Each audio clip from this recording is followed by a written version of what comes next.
right, welcome everyone. Welcome.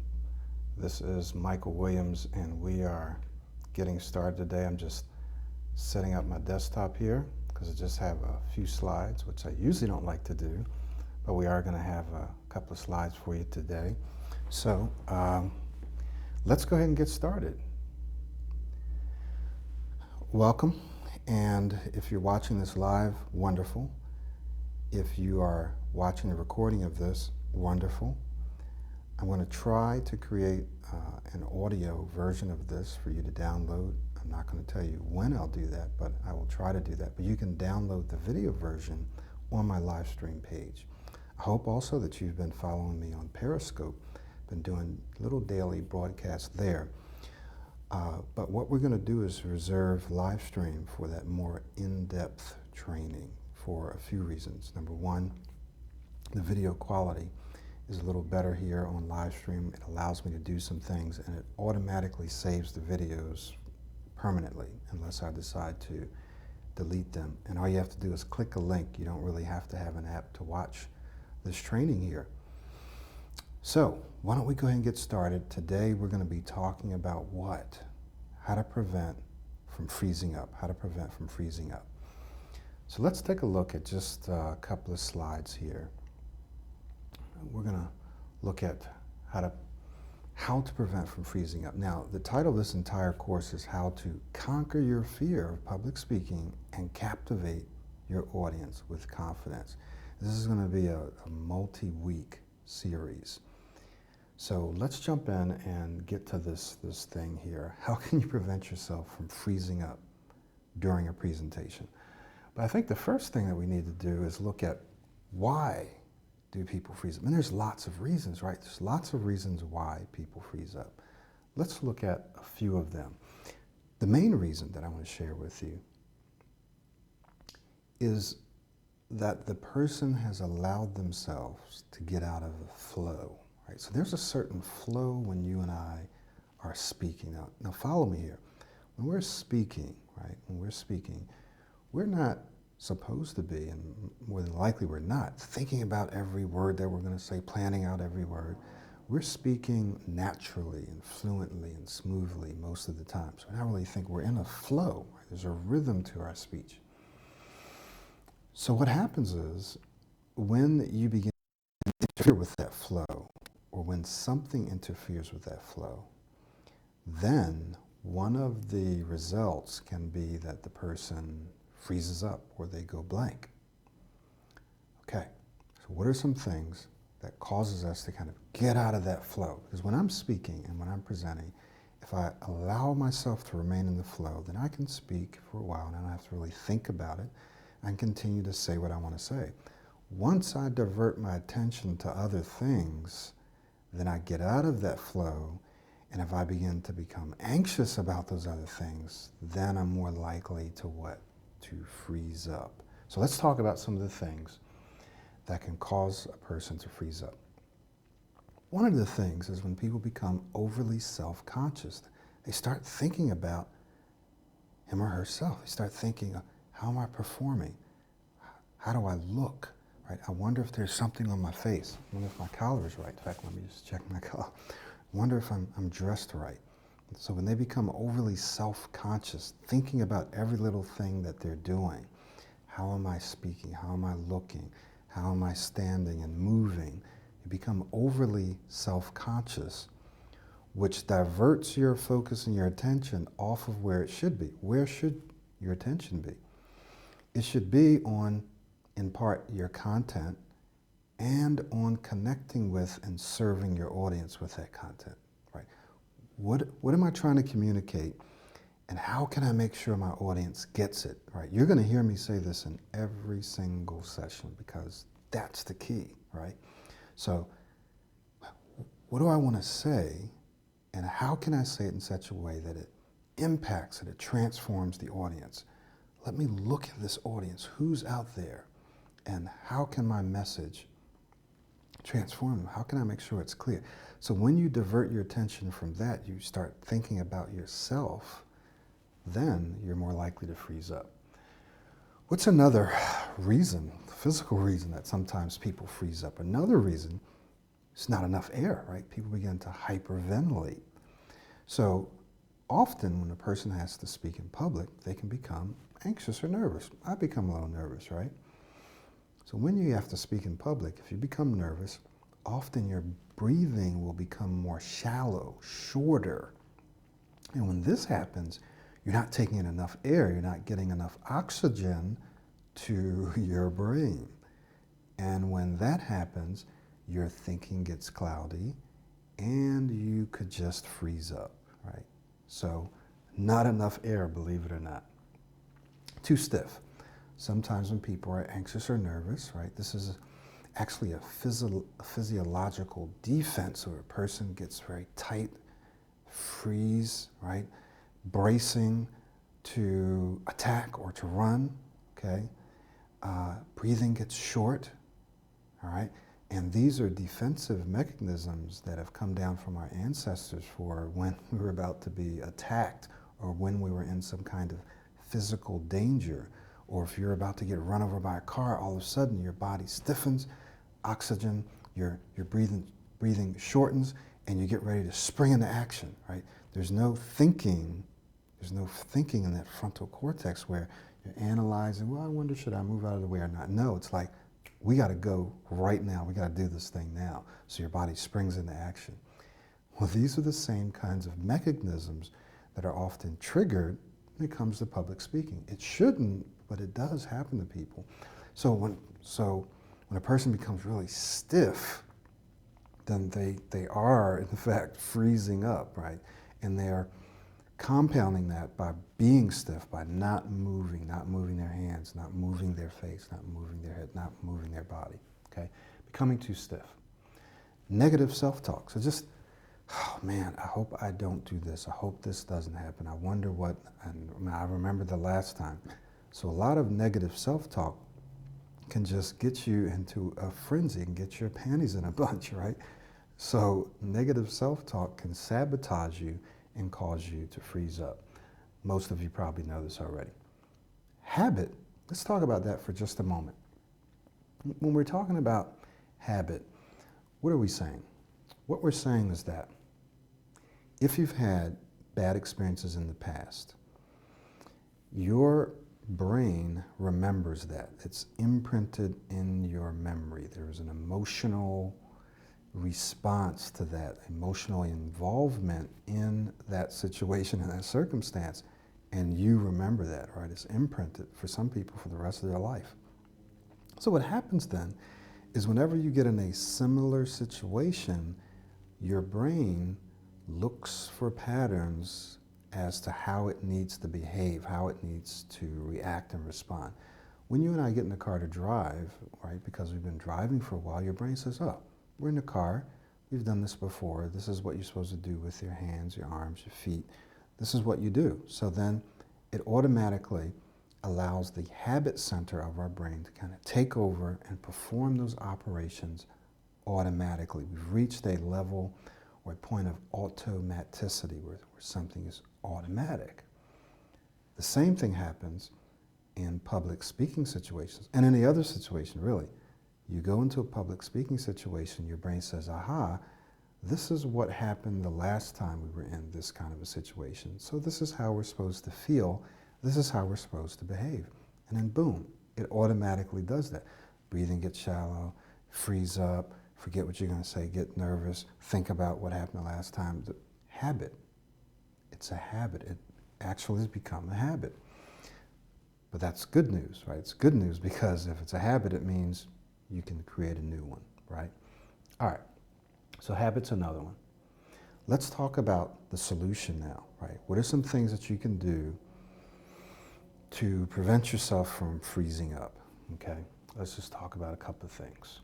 All right, so let's take a look at this. My number one suggestion and recommendation, and the reason why I say it's number one, is because it's something that I've used over the years to help people who struggle with fear of public speaking, severe anxiety, stuttering, situational stuttering, even severe stuttering. It's modeling. Modeling comes out of what we call social learning theory, right? And a part of that says that when we observe someone else or observe other people doing something, we are able to imitate that. We're able to learn from that, right? And some studies, there have been some studies done that show that we have something called mirror neurons, mirror neurons. So say, for example, you're watching someone play an instrument and you know how to play that instrument.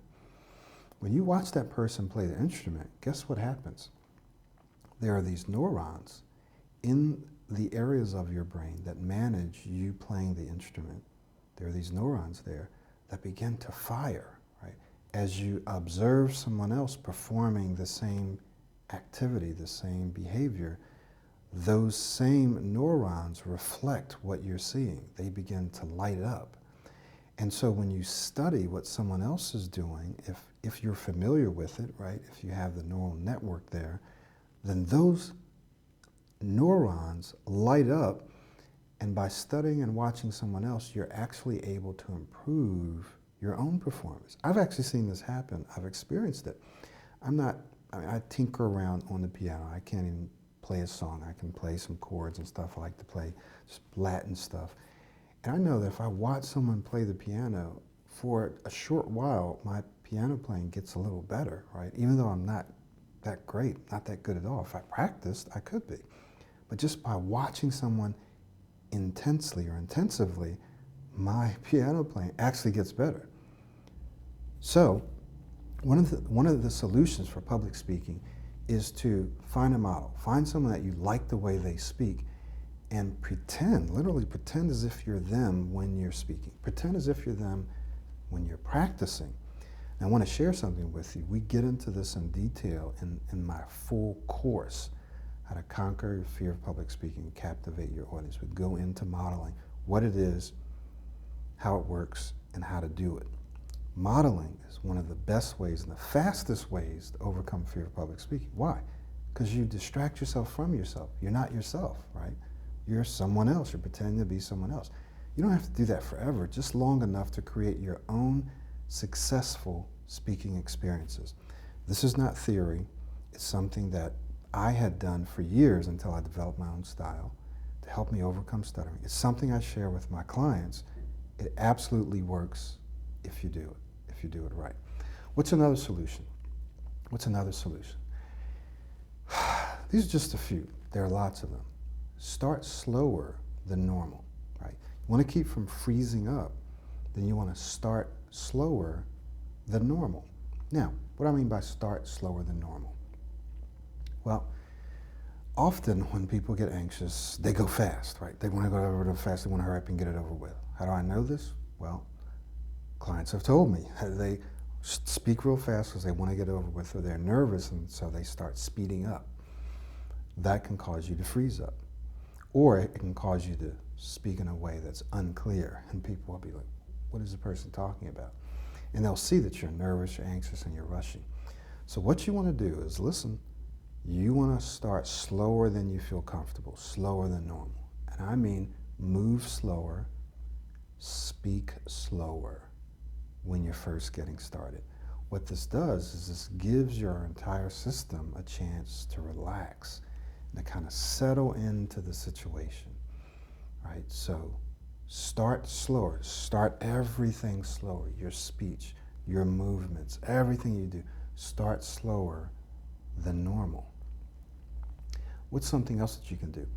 Breathe more deeply at the beginning. So you're starting slower, and you're taking deeper breath. Why? Because what you're doing is counteracting your body's desire to shorten the breathing and to go into that panic mode where then you begin to freeze up and your mind gets cloudy and so forth. Does this make sense? So you can physically do some things to prevent yourself from freezing up. One of those things is start slower, move slower. Breathe more deeply in the beginning, right? Breathe more deeply. What else? You can move smoothly. We kind of talked about this. What do I mean by move smoothly? What I mean is learn to use your hands if you don't already do that. Use your hands in a very rhythmic, smooth way. Move your head in a very rhythmic, smooth way. You can do this standing up or sitting. Move your body. Don't pace, don't jerk, right? Right? But, move your body. Walk over here and stop. Start speaking. Right? Then when you get to a transition point, move over here and speak, right? Say something. And move, but do everything smoothly and slowly. I'm not talking about putting people to sleep, all right? I'm just talking about move more smoothly. Why? Because often what happens is people freeze up. They're very stiff. They don't move at all. They're holding on to that podium or lectern or table. You don't want to do that. You want to move. You want to move. It'll prevent you from freezing up. I guarantee you that these things can and will work for you if you believe that they can and if you use them, okay? Now, of course, you may have to use them in conjunction with practicing and some other things, but they will work for you. So, let's just take a look then. How do you prevent from freezing up? One way is modeling someone else. Totally takes you outside yourself. You literally almost become someone else when you're speaking. Number two, start slower than normal. Start slower. Do everything slower.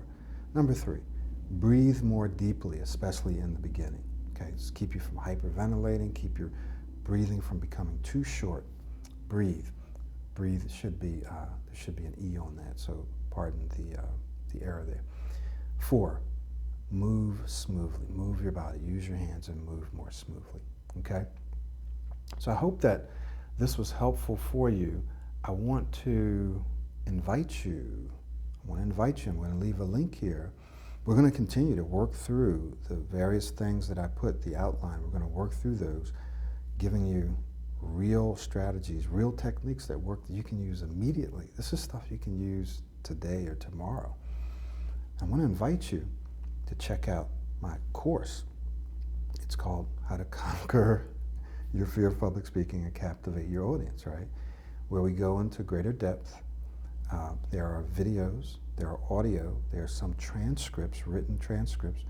There's an audio book version. You can download that. You can download the audios, and you have all of that with you in a course. And you can get that whole thing right now. The other thing that's in this course is a process and a way to structure your presentations, to plan for them, to structure them, and to deliver them so that you don't have to use any notes, and so that you're very clear and organized. Right now, I didn't have to use those slides. I'm using them really more for your benefit than mine. So I could do this entire presentation really without notes. I can do it standing, I can do it sitting. It's because I have a system and a process for how I prepare, how I practice, right? And then how I deliver the presentation. Even now, I don't have to practice as long because I have this framework, a mental framework. We go over that in this course. So I just invite you to take a look at it. There's no pressure, I'm not trying to sell you, but it's an extremely valuable course. If you are out there and your career depends on your ability to communicate well, and I'm telling you it probably does, and if it doesn't now, it will. Talk to people who maybe they started their career and as a programmer or engineer or something, and they didn't really need to communicate that much, but eventually, when they wanted to get promoted, they needed to be able to communicate well. Or if you're an entrepreneur, you want to become an entrepreneur. If you're a student, you're going to need to be able to articulate your ideas clearly and communicate smoothly and well and communicate with confidence. This course is going to help you do that. What I'm going to do is I'm going to have a very special offer for you. The course is $197. If you buy the course through this course from this link, I'm going to give you that course at $97. I'm taking $100 off. So if you go look at the link, say $197, but I'll be giving you $100 off just because you're investing your time to go through this free course. So I know that you're serious, and I know that you're going to take advantage of it. I really don't like people buying my courses or doing my coaching who are not serious and not going to take advantage. I'd rather for them not to waste their money. So I want to invite you to do that. I want to invite you to continue to follow me in this series. And we'll probably do another video in a few days or so, okay? So you can watch it live or watch the replay. Thank you so much for joining me, and I hope that this was helpful for you. I know it's been helpful for me and for thousands of other people. And share this with your friends, right? Share the presentwithpower.net link.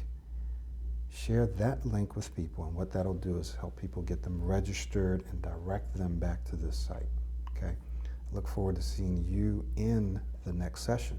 If you have questions, please leave them in the comments box, all right? See you in the next session.